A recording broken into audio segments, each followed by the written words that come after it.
The hour of noon having arrived. That's my lame legislative joke, but I've always wanted to say that.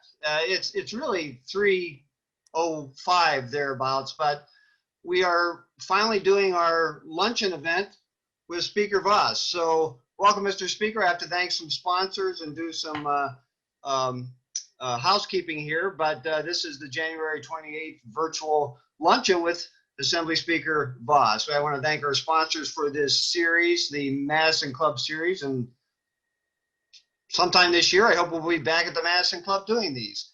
I want to thank the Wisconsin Hospital Association, ARP Wisconsin, Xcel Energy, Walmart, American Family Insurance, and Hush Blackwell. Some upcoming events that you all should know about. Next Thursday, we have your good friend, Mr. Speaker, Mark Pocan, the congressman from the 2nd District. He's going to talk about Democratic priorities in the U.S. House and for the Wisconsin delegation. And then on February 18th, 2 days after the budget introduction by Governor Evers, we're going to have the co-chairs of the Joint Finance Committee. On March 4th, we'll have the Democratic legislative leaders. And on April 15th, we'll have new Senate Majority Leader Devin LeMahieu. So, hello, Mr. Speaker. It's just another boring day in the legislature. One of many. So, wow. What's your explanation of what happened? It seems kind of weird that suddenly everybody's taken by surprise by the fiscal implications of the Senate resolution. Well, first of all, good afternoon. I apologize to everybody who tuned in at noon. The legislature was busy working, so I have to stick with my day job. So I apologize for not being there, but I'm glad people are able to join us this afternoon. So thanks for doing this, Jeff. So here's what happened today. The Senate last week, of course, earlier this week, of course, passed the Senate Joint Resolution, which would eliminate the governor's public health emergency. It really had very little to do with the mask mandate. That's not why we were choosing to take it up. What we were choosing to do was to bring it up because we know that Governor Evers has power to be able to impose a public health emergency for 60 days, and then after 60 days, it has to be authorized by the legislature. We've known that since last year. It was reaffirmed by pretty much everybody who's read the statutes, layperson and lawyer alike. So we now have the ability to come in and say to Governor Evers, this is why we've asked you literally since last June to be able to work with us and do it in the process that's legal, as opposed to one where you kind of take the law into your own hands and act like a dictator. So I think there was pretty broad unanimous support in both caucuses to do that. Doesn't mean we don't support mask wearing. That's why, as you heard, I did the commercial with my friend Mark Pocan, broadcast statewide, because I believe wearing a mask should be something that isn't a political statement. It should not be something that requires the government to mandate it in a way that the governor seems to say that's the only way it's effective. We know that in Wisconsin, there has really been no enforcement. It's really just been social pressure. When I go to Mass, the bishop asks us to wear a mask, and I do so. When I go to most retailers, big, small, a grocery store, hardware store, restaurant, whatever it is, they ask you to wear a mask, and I do. So I think that's where most Wisconsinites are, and I think it's unfortunate that somehow people believe if we don't have an order with no enforcement, it was really just a moral order, that we would not have the ability to do it. So I think there's pretty broad agreement on that topic. But honestly, when the Hunger Task Force came out yesterday and said that there are potential implications to affect Wisconsinites, we don't want to rush into anything, even though this has been a long time coming, and I really believe that we should get it done. I also want to be smart about it. So when we saw that there was the potential that by having Wisconsin revoke the emergency health order, again, done illegally, that if Governor Evers would have come to us and said, look, I need to have an emergency order to access federal funding, I would have voted to keep that going. I had no problem with it. It's the ability for him to do it without consultation with us. So I think we would have gotten that done. But when we learned about this potential $50 million a month, a little bit less than that, but $50 million a month reduction in food stamp benefits, that's not something that we need to do. It's not something that we should do. So I think that's why I hit the pause button. We need to go back and look at what the Senate did. We worked with the Senate on an amendment that I think addresses the concerns that were raised, because it gives the governor the ability to do a public health emergency on the same topic, but only to access federal funds. That's a statutory change we would make. Hopefully he would sign that. But I don't know if that's the only ramifications of the actions that we are taking. I hate being caught by surprise. We usually don't have that happen in the legislature. So this is one of those things where I want to do the right thing. So we're going to hit the pause button. We'll probably be back next week. I can't imagine why, after doing our research, talking with the national government, we're going to work with NCSL to guarantee the National Conference of State Legislatures, to guarantee that other states haven't had similar experiences that they've gone through transitions with money coming in and out. But then we'll be able to do it knowing full well that the actions that we are taking are legal, they work, and they also don't hurt the taxpayer. Okay, a couple things. How did you find out about it? I mean, did you find out about it from the Hunger Task Force? That's how you first found out about it? Yeah, I mean, I literally saw it on online with one of the reports. This is one of those things where it is disappointing that it'd be nice if the folks who found out about it reached out to us and said, hey, just so you know, there's a problem, as opposed to what we see in politics far too often is, you know, kind of holding it to the last minute, trying to play gotcha politics. That's not productive. We certainly would have addressed it if they had given us the chance to do so earlier. So hopefully we'll be able to do that. And this is not the way that things should be, where we kind of learn things at the end. So for that, I wish the Senate had done a little bit more due diligence to look into this, to know that this was a problem before they passed it the first time. But it's my responsibility as a leader of the other chamber to make sure we don't make a mistake. So why is this all coming up now? Why didn't it come up, you know, I mean, this is the third mask mandate. This is the third public health emergency. Why didn't this come up, you know, months ago? Well, we weren't in session until January. We obviously were sworn in the first week in January. So here we are, where the governor just reissued the mask mandate under the executive order. So I think that's where, you know, I had hoped that some point we would be able to have the rules process work, where the governor can come forward and say, here's the process to use rules to put any kind of a requirement or at least a recommendation in. That didn't happen. Maybe he would have consulted the legislature and said, hey, you know, we want to be able to do this one last time, because we know we're getting toward the need or the reduction in the number of cases, which we have seen because the vaccine is going to be deployed. He could admit that his vaccine rollout's been a catastrophic failure, and that the only thing a lot of Wisconsinites feel like they can do is to wear a mask, single ply, double ply, or triple ply, depending on what they tell you. But I think, unfortunately, he couldn't do that. So, you know, that's why I had to be the adult in the room and pause and say, let's figure out what the right answer is, and then be able to hopefully come forward. Okay, I got to go back on some of these bombs you're throwing out there, Mr. Speaker. So you say, first, a little while ago, you said he's acting like a dictator. So Governor Evers is acting like a dictator because he issues a public health emergency. Explain that. Well, yeah, because you can't, I mean, the whole point of the way that the statute was written was to encourage cooperation, but allow the executive branch, the governor, who's the only elected official in the state, who really has the ability to kind of implement these things under our statutes. But I don't think if you would go back and look, or if there was anybody left, I don't think there is, who was around when those things were passed, I don't think they ever intended that after the 60 days, the governor would just keep doing it and people would kind of shrug their shoulders. It was never meant that one person gets to make every decision without input. That's why I was so deeply disappointed in our process, where he got to spend federal CARES dollars without consultation with the legislature whatsoever. He just gets to spend the money like it's his personal checkbook. And that was bad enough. But now with the ability to have an executive order where, don't forget, if we hadn't gone to the Supreme Court, he would have unilateral ability to permanently close some of these businesses, like we're seeing in either Illinois or California or some of these other states where they have had extremely negative consequences to their budget. Luckily, we went to the Supreme Court. They agreed that no one should serve as the czar of Wisconsin. And that's why we have a pretty good budget. We have a pretty healthy climate. We've seen our numbers declining. We had our lowest number of cases in September. I think it was on Monday or Tuesday. So we're definitely heading in the right direction, but we're not dramatically different from those states that have been really wide open, or those that have been really closed. In fact, I think we're probably better than some of those like New York or Illinois or California, where they've had these draconian lockdowns. And that was all done by a governor feeling like they were the sole dictator. And that's where I think it was sad. Governor Evers didn't have to do that. He could have consulted with us, but just chose not to. Well, I guess some people might say if there were a better relationship between you and the Senate Majority Leader and the governor, or, you know, that there was just a better relationship, that this all would have been worked out without these kind of having to pass resolutions and all that kind of stuff and going to the Supreme Court. Yeah, that's actually a fair point. I really can't argue that. I would say this, though, that you know, the way our constitutional system is envisioned, the governor is the person who usually leads.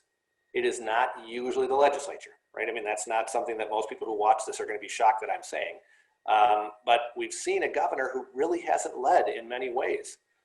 We've seen a lot of deferral, basically excuse making, not a lot of decisions being made. Even look at this vaccine rollout where we're kind of waiting for a committee of bureaucrats to tell us what the order is, when in other states, in West Virginia, everybody who's in a nursing home is already vaccinated, and it was weeks ago. Here we are in Wisconsin where we still don't have that completed. I mean, we have a literal lack of leadership from the governor. Now, would I be happy to be part of his inner circle and he could ask my advice and I'd give it? I'd be happy to. I mean, the example that I had used was in Massachusetts, where they have a Republican governor and a supermajority in each house. My involvement in NCSL has kind of informed me that other people have done things differently. The reason that they had Doris Kearns Goodwin with a team of rivals is because President Lincoln brought in the very people that he was the hardest fought against in the election campaign and said, look, this is about saving the Union, not about egos. And I think this is a prime example where Governor Evers could have done that. He could have kind of formed a COVID war cabinet, brought people together like they did in Massachusetts, where they met, I think, on a weekly basis, kind of put the politics outside the door when they walked inside. But he just couldn't do that. And we asked for regular meetings. He couldn't do it. They said, talk to my staff on the phone. We did that for a while, but we found it was fairly ineffective. So, look, I'm happy to roll up my sleeves and work with the governor, sit down, talk. I'll never turn down an opportunity to do that. But it also has to mean that at the end, something happens.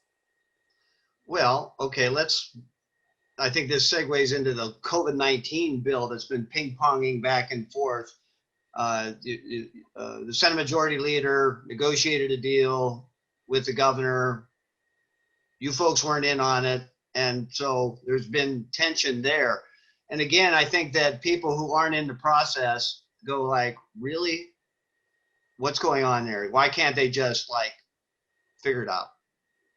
Yeah, I mean, I agree with that again. So we passed our bipartisan COVID legislation that passed in April. Many of the provisions worked their way through. I think it was 90 days or 180 days. Don't quote me on what the number was, but it was a significant amount of time. But most of those provisions had all expired in the summer. So we came back and wanted to renew a lot of those provisions. That's fine. But we had also learned other issues came up. The very idea that some people want to mandate a vaccine on folks, that is an overwhelmingly contrary to position where most Wisconsinites are. There was a poll that I saw that said 40% of the public would immediately take a vaccine, 44% will probably take one, but not immediately, and 15% probably won't. I think that's about right based on the context that I have. I intend to get the vaccine when I'm given the opportunity. I certainly want to be supportive of that, but I don't think everybody should be mandated in order to work somewhere or travel somewhere, that if you don't get the vaccine, like you're wearing a scarlet letter on your chest. So I don't think that's right. That was really important to our caucus. And I think it's something that, again, it's not just people on the right who believe that. There's a whole lot of people on the left who do too. This is not a partisan issue. So for us, that was really important. I think we saw the Supreme Court said you can't shut down houses of worship. That was really important to us, and we wanted to codify that so nobody would try to make that mistake going forward. Again, it's already the way it is, so codifying it's not controversial. So I think there were things the Senate left out which should have been easy layups that they chose to not fight for. And to me, there were other things that our caucus really wanted. Now, there were other provisions in there. I think no public health official should be able to unilaterally forever shut down a business. It's just not what should be happening in a republic or a democracy.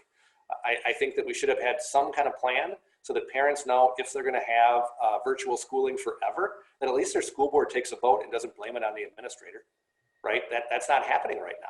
So I think there were other things that should have been able to be in there that should have been poison pills if you care about accountability and responsibility in government. But the Senate didn't fight for those, and that is their right. They weren't priorities to their members; they were for ours. So when they cut this deal with the governor, thinking that the only thing that mattered was liability legislation. And let me tell you, that is super important to me too. I will fight for that as well, but it's not the only thing that's important. They just gave too much away. So our caucus said, no, we're not going to take that deal.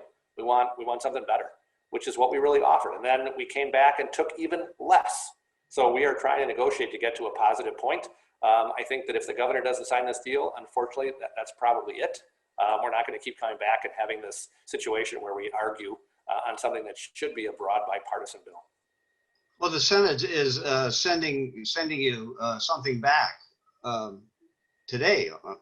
Is that not right? Yeah, that's true. There is this amendment that they tacked on to address the concern. So what the amendment would do is it would basically grant Governor Evers the power to call another public health emergency for the sole purpose of being able to gather these federal funds for the ability to capture food stamps, the $50 million a month. We're not convinced. I think it probably addresses their concerns, but we are not convinced it doesn't grant unforeseen powers to the governor that might allow him to do things that certainly wasn't the Senate's intent. I don't know that. I just didn't want to rush. I feel like we have plenty of time to do the right thing. We're going to work with our Ledge Council and our legislative attorneys and the Fiscal Bureau to guarantee that what we vote for is what we intend and not what we hope. So that'll be next week when you'll take up the Senate bill and the resolution. Assuming we get this answer back, yeah. Okay, let's move on to the, this is maybe easier and better news to talk about. The budget. I mean, it's, I don't think anybody would have expected this, 6 months ago, that the budget would be in the good shape that it's going to be in. The budget numbers are good going into this next cycle. So what do you think? You don't know what the governor's going to propose, but you can imagine some of the things he's going to propose because they're going to be repeats of what he proposed 2 years ago. But what kind of imprint, what do you folks want to do with this newfound money? Well, the first thing we have to say is to take a little bit of a victory lap for the good financial stewardship Wisconsin has been in for the past decade. We're almost at the 10-year anniversary of Act 10, which of course set Wisconsin on a better financial footing than we have seen many other states around us on. Illinois, Minnesota, Michigan are all in worse financial shape than we are. So I think we're in really a strong position to make decisions. We're basically, according to my understanding from the Fiscal Bureau, we're about back to the level that we were prior to the pandemic occurring. So our budget's basically on track. We have generated extra revenue, and now we're heading into the next budget in a pretty good shape. But that's not something that we've done just kind of for granted. You got to actually work at it. We have $1 billion now in our rainy day fund. That's good news. We have revenues that we can invest in things that we care about. I would like to continue to work on reducing the tax burden in Wisconsin.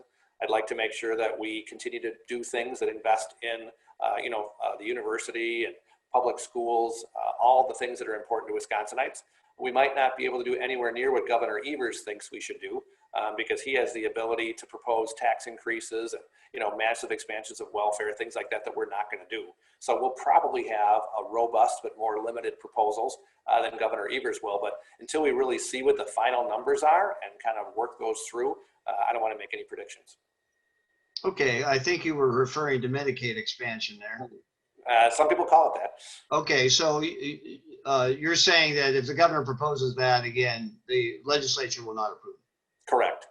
And why hasn't the situation changed? If the feds are going to enhance it, perhaps, put a sweetener in there, why not? Well, a couple things. First of all,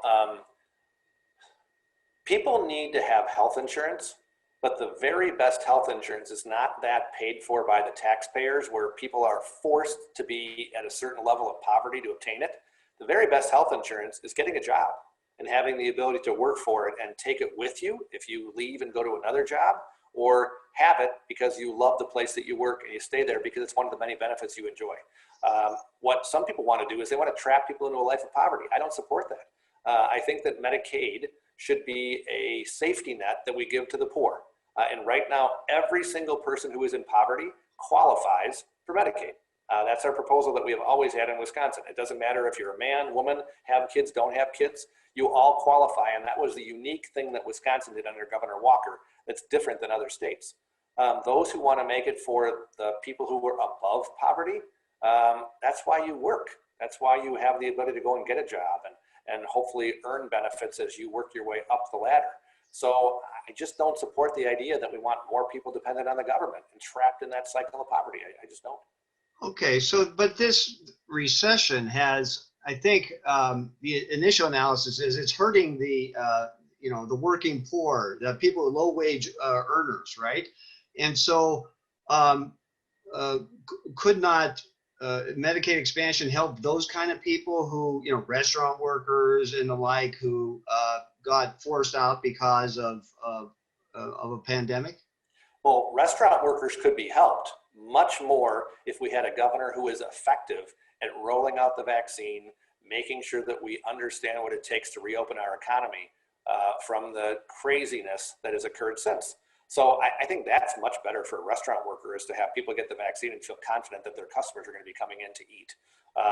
I would say this, I don't know every part of Wisconsin. My travels have been more limited than perhaps over the past decade, right? But I still get around a fair amount. And almost every part of Wisconsin still has a severe labor shortage. If somebody wants to work today, there is a job for them.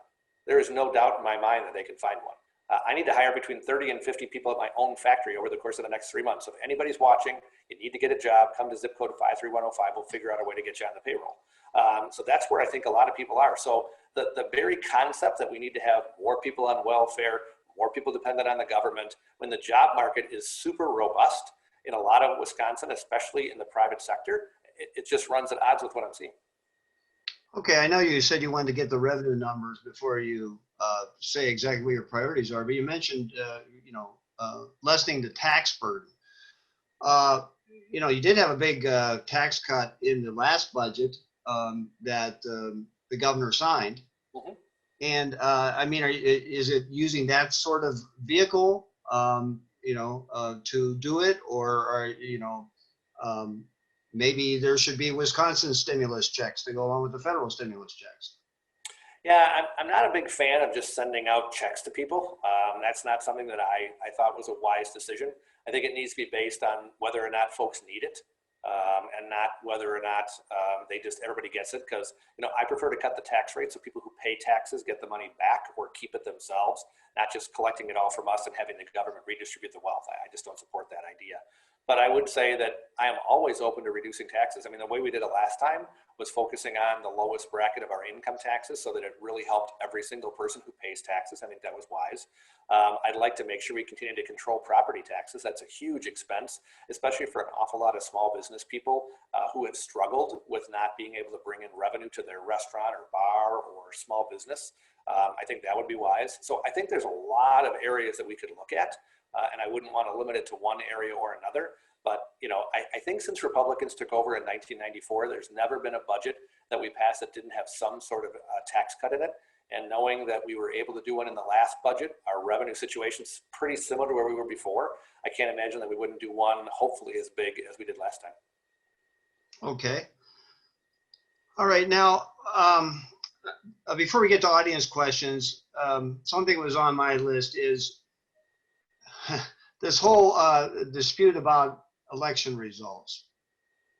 And then after the election, you appointed a committee to look into it. And that committee held one hearing, I think. And now there's a new committee chair. Is this still a priority for you? Do you still think there were problems, or there were things that need to be investigated about the election? I do think there were problems. So what we asked was, we have a campaigns and elections committee that is a committee that's existed in the legislature for as long as I've been here, actually quite longer. So we asked them to have a hearing to begin to look into it, but it wasn't the end of our investigation. It wasn't the end of our efforts. Look, do I believe that Joe Biden won the state of Wisconsin? Yes, I think he did, by the ballots that were cast. Now, do I believe that there were issues of fraud? Well, I think that's a strong word that I am very reluctant to use, because to me, fraud means dead people voting or people who weren't legally allowed to do so. Somebody from Illinois coming up here and voting illegally, right? That to me is fraud. Do I believe that there were ballots that were cast that didn't follow the law? Yes, I do believe that. because the law says you have to have a witness and you have to have, somebody making sure you put your address on there. A lot of people didn't do that. Now, it's not their fault, right, that they didn't follow the rules, but the votes probably shouldn't have been counted, because if you don't follow the law, I mean, an example is we had people somewhere in the spring primary, spring or fall, where they went and voted and the clerk gave them the wrong ballot, right? The person walked into the polling place, didn't know it was the wrong ballot, did everything right. But at the end of the night, when they counted those ballots, they didn't count because they were illegally cast. Didn't matter that the person intended to do it right. Didn't matter that they tried really hard and showed up at the polling place. A person gave them the wrong information, and unfortunately their vote didn't count. So I feel like in some ways that's what happened around Wisconsin. People were given bad information that they could vote using indefinitely confined. Well, you can't unless you meet the statutory definition. So I think those were, again, I wouldn't say it was fraud, but I would certainly say that those votes weren't cast legally. There's a difference in my mind. So I think that's the thing we need to figure out and identify. How do we better clarify what it means to be indefinitely confined, so that somebody who's really in a nursing home or is immobile gets to keep the ballot and they keep getting it sent to them? I support that. But the idea that somebody can just check a box because they want to call themselves that to get around the photo ID requirement, I don't support that. I think that the idea of having people in a nursing home be guaranteed that you have somebody guaranteeing or assuring that who's voting wants to vote that way. I have a constituent whose parent is in a nursing home and they have severe dementia. They cast a ballot, and not because the son or daughter gave the permission. Somebody at the nursing home cast it for them. Well, if you have severe dementia and you don't even know what day it is, are you qualified to be able to vote? Not under our statutes, but they did anyways. So do we have circumstances like that have occurred around Wisconsin? Yeah. And I think we need to look at those and guarantee that they never happen again. And we are going to work really hard to see if we can find a consensus that I hope the Democrats don't support people who are not able to know the candidates on the ballot casting a ballot. I hope they don't support the idea that people break the law just because they might like the fact that they get a chance to do something. I can't imagine they would support those. So my hope is we put those together. We have some bills that come forward this spring, and then we get them to Governor Everst's desk so we can sign them. Okay, so what I'm hearing though is you want to limit the ability of local clerks to cure ballots. Well, the law already does. I mean, don't forget we had guidance from WEC saying that they could do it. Well, WEC is not a body that gets to waive the law, right? They have somehow taken this position that they have the ability because of whatever situation to waive the law. That is incorrect. They give out guidance, which people can choose to follow. It doesn't mean that it's statutory, guidance that they get to make the decision, right? It's just telling people what they think. So I think we need to correct that as well, that the idea that the Wedc staff get to give guidance and that somehow becomes the gospel, even when it's in contradiction to what the statute says, that is no different than a different agency doing the same thing, and we've never allowed that. So, but we had robust turnout, almost record turnout. And that helped Republicans too. And it was and it was because of all these absentee ballots. So aren't you Republicans did pretty well after Trump lost. And, you lost a couple seats, they gained a couple in the Senate. But didn't that work out okay for you guys too? Oh yeah, that's why I don't want to decrease turnout. That's never my intention, but I want to make sure that everybody follows the rules and that the rules are the same if you live in Ripon or Rhineland or Rochester, right? It shouldn't matter where you vote, it should all be the same. That's state law. So I feel like we didn't have that. I also feel like that we need to have confidence in our election system. The very basis of it is to say that people know that the election was held fair and square and that ultimately the candidate who got the most legally cast votes won. And I think a lot of Wisconsinites don't feel that way. So I don't want to throw out the results. You saw I never protested or did a lot of those kind of things. I didn't believe in that, but I certainly want to make sure that when votes are counted, people walk away the next morning knowing that the votes were cast legally. Don't forget, in the Assembly, we passed legislation that would have allowed people to go to the clerk's office, put your ballot inside the machine so it could be counted prior to Election Day. Didn't get through the Senate, right? Maybe we'll get another chance to bring that issue up as well.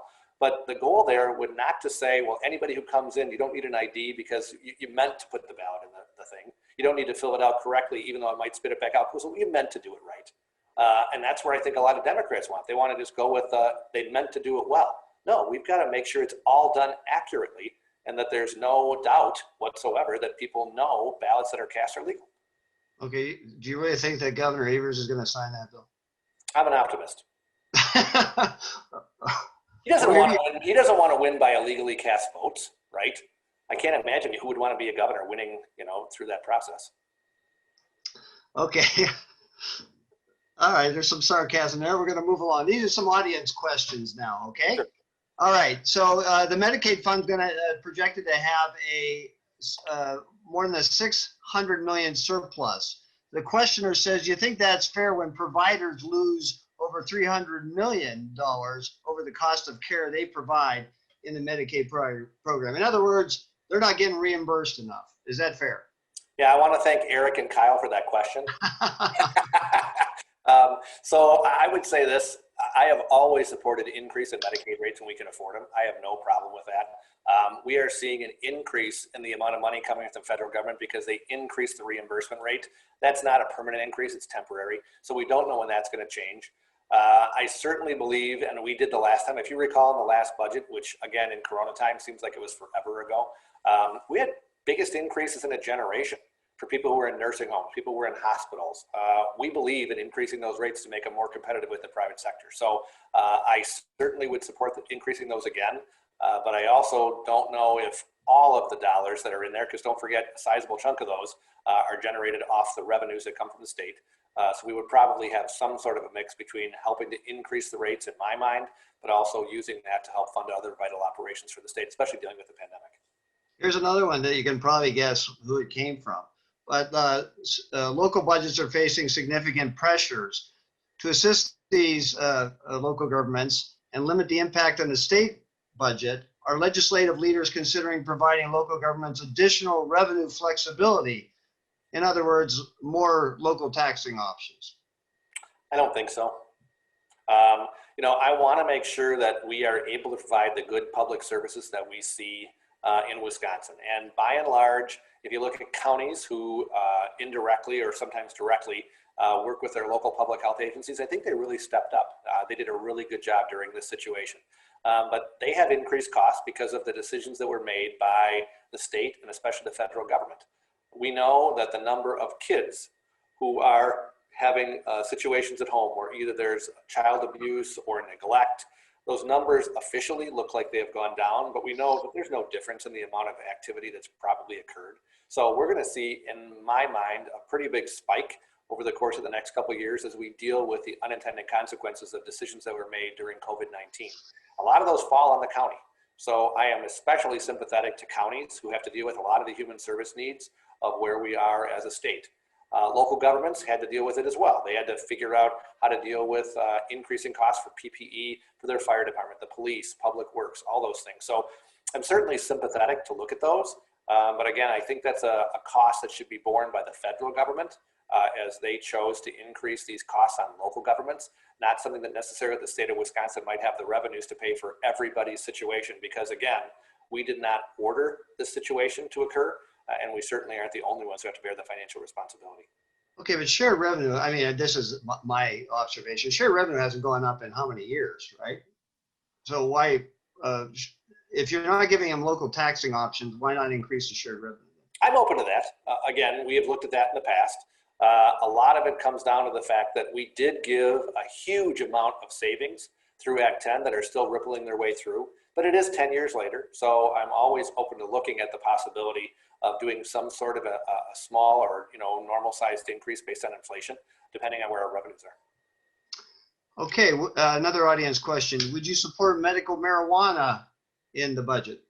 Not in the budget. I think I've told people before, I've supported it. I've been as public as I can be. I think it was one of the first legislators in the Capitol to say I'm open to that idea.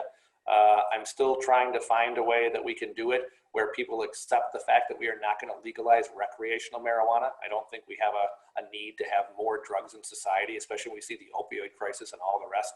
But I continue to be a supporter, and hopefully at some point we can actually get it to make it happen. All right, here's one. Why did you appoint yourself to the WEDC board? Well, I saw Gordon Hinz did it, and I didn't even really think about it until I realized he had done it to himself. We had a great member who was on WEDC. It was a gentleman named Rob Hutton, good member from southeastern Wisconsin. He wasn't successful at the election, so an open spot was created. And I am very fearful of what the state's economic development strategy is going to be going forward, much less looking back.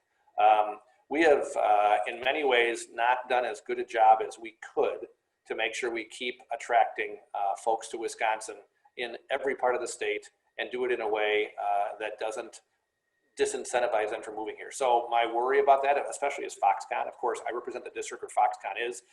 It's the single largest foreign investment in the state of Wisconsin's history as of today, before anything else happens beyond what they've already done.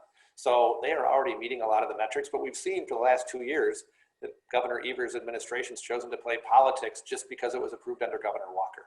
Well, I don't want that burden to fall on the constituents that I represent in Racine County because we have a governor who wants to do that. So I want to make sure that WEDC treats them fairly and that they treat every business fairly, whether they are from a foreign country or another state or inside the state of Wisconsin. So you think Foxconn is going to realize its promise? I believe that Foxconn, I just toured them on Monday, so I've been there recently. They are already making products. I saw the line up and running. I also toured a building where 6 more lines are literally, all the equipment is there. It's in, I saw it with my own eyes. So they are in the process of hiring workers, hope to be up and running on that other part of their business by sometime this summer. So I think they are well on their way to beginning making everything that they had said would happen. Now, did they create the jobs as quickly as they had hoped? No. Partly because of foreign competition, partly because of the Evers administration's attitude, partly because of the pandemic, all legitimate things that they had to worry about. But luckily, we had an ironclad contract where even the Evers administration couldn't screw the fact up that if they didn't create the jobs or make the investment, they didn't get the revenue return. So we know that they have made that, they are making that, which means the state of Wisconsin needs to keep its end of the bargain and fulfill our contract. All right, there's a question here on your racial equity committee, I mean, what's going on in the new Biden administration? There's an emphasis on that, and there's ramifications. Kyle Rittenhouse case is still out there, and so there's a lot of still a lot of tension and a lot of desire to get at the issues here. So what's your ultimate goal here with the racial equity committee? Yeah, so. You know, I feel like part of the problem in society today is people want to snap their fingers and feel like we have a simple solution to really complex problems. You know, President Biden making the decision that we're going to have a special person who focuses just on this topic inside the White House, that's a nice press release, but that's not the reality of how most things happen. There is slow incremental change that has to occur. So I want to applaud the members, both Representative Stubbs on the Democrat side, Representative Steinecke on our side. They have been working in good faith to try to see if they could find some answers that we can bring forward in legislation that'll make a real difference, not just a resolution or a press release or kind of a feel-good bill. So that takes time.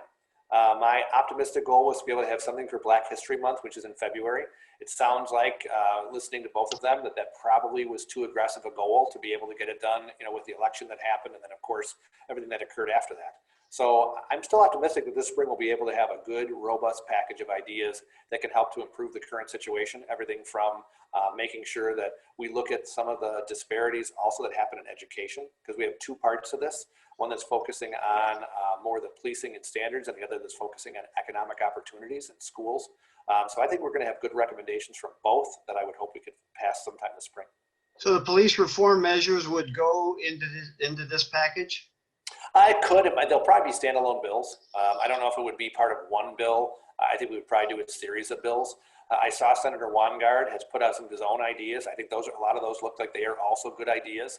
So I certainly want to be inclusive of what the Senate is thinking and where they are. But I think our process, rather than kind of having one politician draft the bills, we want to try to make sure our process is as inclusive as we can be to listen to the concerns and hopefully have, like I say, a more robust package. Okay, there was a slew of Assembly bills that just died, Assembly passed bills that died at the end of the session last year. Are all those going to be revived? And why couldn't the Senate come in and pass them? A lot of them were pretty bipartisan measures. Well, that'll be a great question for April 15th.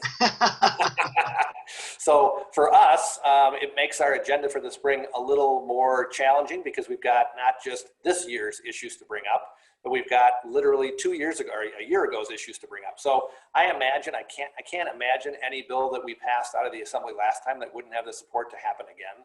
So that will probably be a considerable amount of our spring agenda, is kind of redoing the things that we had already done. But there are new issues. Like I said, we didn't do a lot on election reform before, and we will. We didn't do a lot on the policing and some of the issues we just discussed. We will do that. There are other issues that are coming forward as we look at having a better vaccination plan, dealing with COVID. Those weren't in our spring agenda last year either because there was no COVID. So I think a lot of those things will be interspersed with all the other issues that we passed. But you'll see a lot of legislation happening in the spring in the Assembly. Okay, I'm going to bring up a couple of issues to close out here. The whole redistricting thing, the census numbers are going to wait now. Not till I think April is when they're due. So is that going to screw up the process of redistricting? Let's hope not. Our goal is to try to get a package that could be adopted before we pass the budget or right about the same time. So my goal is to try to get that done sometime in early summer so that we are able to get that map to the governor, and hopefully he's going to sign it. And again, I'm an optimist. I think that there's no reason that Governor Evers shouldn't sign a redistricting plan. When I look at where we are, our redistricting situation that we have here in Wisconsin has already passed constitutional muster. It's been all the way to the U.S. Supreme Court, and they have said that our map is constitutional. So probably we'll do a least changes map to be able to say the maps that we have to be adjusted for population, but they'll probably be relatively minor. So if we do that, why would Governor Evers not simply say, look, we have a constitutional map that was passed by the legislature and let us get this done, as opposed to spending millions and millions of dollars on lawsuits? But I guess that's his decision. Okay. You must be an optimist if you think he's going to sign that one. All right. So now the unemployment compensation, unemployment insurance. I mean, obviously it's an antiquated system. And so why don't you guys just play ball with the governor on that? Oh, I'm happy to. And this is another example where, it seems like sometimes you have to do the Harry Truman thing and say the buck stops here and accept responsibility and figure out what the right answer is. Governor Evers obviously thought there was a problem with unemployment and the people who were running it because he fired Caleb Frostman. So this is not a systems problem alone. It's a people problem in addition to that. So in his last budget, he didn't propose an increase or a big change to unemployment because the system was working fairly well. Just because it's running on cobalt doesn't mean that automatically there's a problem with the system, because other states are doing the same thing and they got their unemployment out quicker than we did in a way that was much more responsive than we chose to be. So I think that's a part of the problem. But if he comes to us and says, look, I want to do the initial study, there's money that has to be spent to figure out what's the right system, do the planning and process for all that, he's already got the resources in his accounts. If he just comes to the finance committee, we would give approval. I mean, it's not rocket science. But instead of taking responsibility, he wants to, again, if you listen to his State of the State address, where of course we listened on the TV, he basically said it's somebody else's fault, right? Again, not taking any responsibility to say the buck stops with me. We should have done better. I've never heard those words. So yes, if he comes to us and says, here's a real plan, because we've done the study using the resources that we can, and now we need the legislature to approve something that's going to be a much more dramatic, of course I'm open to doing that because we got to fix this system. But part of the problem starts with admitting that mistakes were made and that those are not going to be repeated. Because if we just put the same people in charge of a different computer system, we're going to have the same results of a pandemic or a major unemployment situation happens again. These were the people problems in addition to the programming problems, and we're only feeling like he's focusing on one and not the other. Okay, maybe I'm missing something, but didn't he propose a bill? And so you said give us a plan. Didn't he propose a bill? Yeah, but the problem is the $5 million or approximately $5 million is money that he could already access without needing to pass legislation. All he has to do is put a request in through DOA to the Finance Committee, and he can access those dollars tomorrow. So it's an example, again, of instead of saying, here's the actual way to solve it, it's trying to be politically cute by making it seem like we have to pass a bill because it's the problem that we started. No, it's not. But, again, if that's the only way we can get it done, we will do that. But the easier answer is to just go through the process like we always have before through the finance committee and be able to request the money and have it appropriated almost immediately, as opposed to this situation where you try to cast aspersions onto somebody else and propose legislation that's not necessary. All right, here's the last one, and it requires some introspection. Okay. So you're a student of politics, and so when the Senate elects a new leader, because Scott Fitzgerald gets elected to Congress, that seems to change things up a little bit. And part of the Capitol intrigue is, how is all that going to work? Well, what we've seen so far is that there's tension between your house and that house, and it makes people think, well, is that the way the budget's going to work too? Or are Republicans going to unite because supposedly they have a common enemy in Evers? I wouldn't call him an enemy, but a common adversary. That's true. Okay. So, let me start by taking some of the responsibility on myself. Okay. I had gotten to the point where we had such a good working relationship with Senator Fitzgerald in the state Senate that we were able to sit down, figure out an answer, argue back and forth in private, and march ahead because we knew we had the right answer for conservatives. We now have a different leadership team and a different style. Senator Lemieux doesn't use the same way of operating, and that's his right as a new leader. So I kind of have to take some of that on myself, that we assumed it would be a style similar to what had worked so well with the state Senate over the course of the past 10 years. But a new leader gets to chart their own course. So we're trying to give him the latitude to figure out what works for him, what works for his caucus. But there are things that, again, we're going to push back if we don't agree. A lot of times it was done in private and it would be worked out. Their style is to do it more in public. I don't know what that necessarily gets us, but that's the way they want to do it. So even on AB1, I thought we had a deal. It seemed like we did when we met. Things changed, however, they did in their house, and we had to adapt along the way. That's what we do.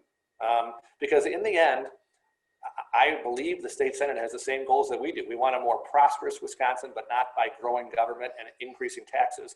We want to try to empower people with more freedom and the ability to make Wisconsin a star, as it has been for the past 10 years, in spite of where Governor Evers might want to take us, which is usually backwards toward a more government top-down approach. Well, so we're pretty much united in our philosophy. A lot of this is just interpersonal, that we have to get used to the way of operating, that our caucus kind of is a little bit different in how we operate, and the fact that, we usually are more united. We debate a lot, we talk a lot.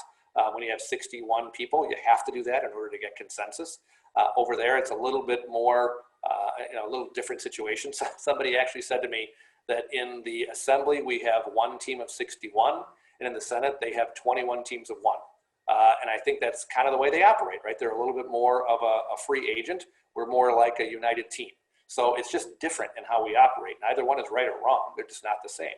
So I really do believe in the end, we'll find our stride. It took me a little while with Senator Fitzgerald, right? That didn't happen immediately on day one. So we've got to have the same deference for Senator Lemieux. Okay, well, we're going to end it now. I want to thank you very much, Speaker Vos, for the flexibility today, rescheduling this on the fly. It was a long day for you, but we really appreciate it. Just so the audience knows, we have a standing invite out there to Governor Evers. Of course, he's busy, with a whole lot of things, but his staff has said they're going to try to find a date for the governor to do one of these too.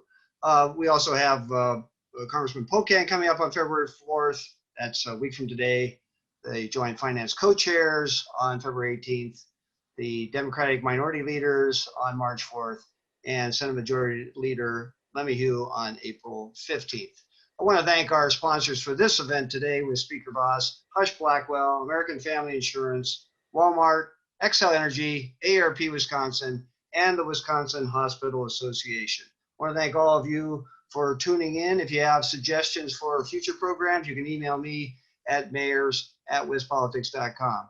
So this is mayors@wispolitics.com signing off for today. Thank you again. Thank you, Jeff.